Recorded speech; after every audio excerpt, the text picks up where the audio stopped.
mengajak Anda semuanya untuk kembali merenungkan, menggali firman Tuhan dan tentu saja di program Bible Everyday. Kita sudah tiba di Roma pasal yang ke-14.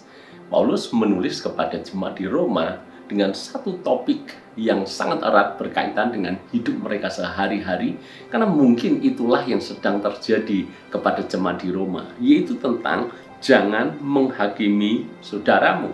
Mari kita baca sama-sama di dalam ayat yang pertama lebih dulu. Terimalah orang yang lemah imannya tanpa mempercakapkan pendapatnya. Yang seorang yakin bahwa ia boleh makan segala jenis makanan, tetapi orang yang lemah imannya hanya makan sayur-sayuran saja.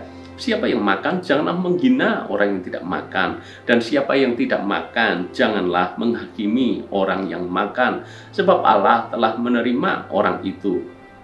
Siapakah kamu sehingga kamu menghakimi hamba orang lain? Entahkah ia berdiri, entahkah ia jatuh, itu adalah urusan tuannya sendiri. Tetapi ia akan tetap berdiri karena Tuhan berkuasa menjaga dia terus berdiri.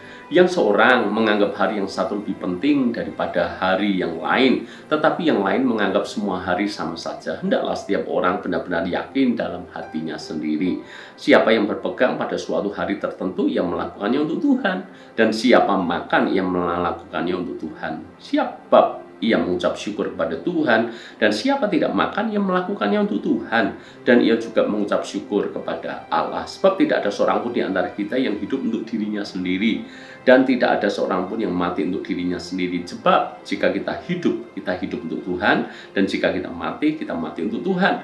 Jadi baik hidup atau mati, kita adalah milik Tuhan. Terjadi pertentangan, terjadi perselisihan di antara jemaat yang ada di kota Roma hanya gara-gara mereka saling menghakimi.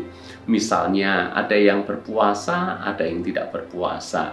Maka yang berpuasa menghakimi, menilai yang tidak berpuasa itu sebagai orang yang tidak punya kesungguhan hati dalam mengikut Tuhan. Dan sebaliknya orang yang tidak berpuasa juga menghakimi mereka yang berpuasa. Mungkin dengan kata-kata hanya sekedar cari muka, sekedar dianggap saleh, dan seterusnya.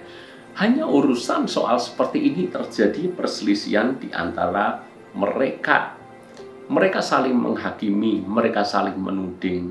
Soal hari-hari tertentu misalnya, ada yang menganggap hari yang satu lebih penting daripada hari yang lain. Tapi ada juga yang menganggap semua hari sama saja. Kalau dalam konteks sekarang misalnya, ada yang menganggap bahwa hari Minggu lebih penting daripada hari yang lain, dikhususkan untuk beribadah. Tapi ada juga yang menganggap ibadah tidak perlu hari Minggu. Saya Senin ibadah juga bisa, Selasa juga bisa, semua hari sama saja. Dan menurut Anda mana yang benar? Dan kalau yang seperti ini diteruskan, orang-orang yang berbeda pendapat, nanti ujung-ujungnya adalah perselisihan dan keributan. Karena itu Paulus dengan bijak mengatakan, biarlah masing-masing menurut keyakinannya sendiri. Di dalam ayat 1 dikatakan, terimalah orang yang lemah imannya tanpa mempercakapkan pendapatnya. Jadi kalau ada beda pendapat, diterima saja. Yang penting kita menerima orangnya. Beda pendapat itu biasa. Janganlah beda pendapat membuat kita berselisih, kemudian saling menghakimi, saling menilai, lalu kemudian orang yang kita hakimi itu akan kepahitan dengan kita, bermusuhan, jadi benci, akhirnya kita tidak bersehati. Bukankah kalau seperti ini kerajaan Allah dirugikan, iblis diuntungkan? Dia bisa ambil kesempatan untuk memecah belah, untuk membuat kita semuanya jadi lemah. Paulus tahu persis akan hal itu, sehingga dia menasehatkan kepada jemaat, ayo jangan saling menilai, jangan saling menghakimi, tidak usah mempercakapkan pendapatnya. Artinya tiap orang punya ukuran yang berbeda-beda.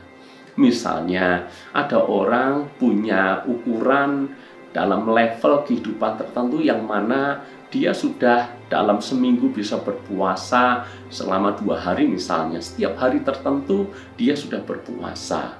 Dia melakukan puasa dengan baik. Dan ada juga orang Kristen yang tidak puasa. Lalu kemudian jangan sampai orang yang berpuasa itu mengatakan, kenapa kamu jadi Kristen dan kamu tidak berpuasa? Kenapa kamu tidak kuat menahan hawa nafsu kedaginganmu? Dan seterusnya. Lalu kemudian orang yang tidak puasa berkata, Aku tidak ada kebutuhan tertentu untuk aku puasa. Kenapa aku harus mesti puasa dan seterusnya. Jangan saling menilai. Jangan saling menghakimi. Demikian juga misalnya soal dogmatika dalam gereja.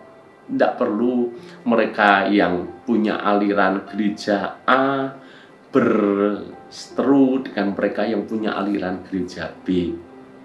Sama-sama menyembah Yesus, sama-sama percaya Yesus. Perbedaan ya sudah, dihargai saja perbedaan masing-masing. Tidak perlu dipertentangkan.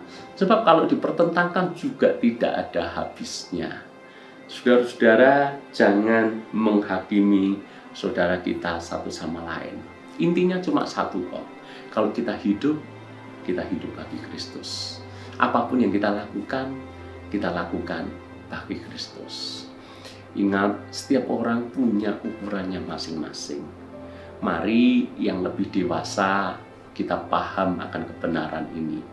Misalnya, kita yang mungkin sudah sebesar ini, sementara masih ada yang ada di bawah kita, boleh disebut misalnya bayi-bayi Kristen atau petobat-petobat baru saja mereka percaya Yesus. Lalu kemudian kita sudah menuntut mereka ini dan itu, menuntut mereka harus puasa, menuntut mereka harus memberi dalam jumlah yang banyak misalnya.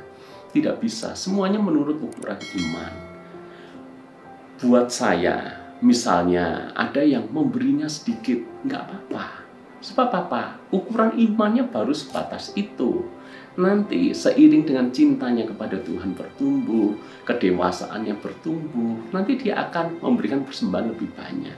Maka janganlah yang memberi persembahan banyak akan mengatakan, orang kaya kok pelit, orang kaya kok tidak memberi, dan seterusnya. Ini adalah penghakiman-penghakiman yang justru saling melemahkan satu sama lain.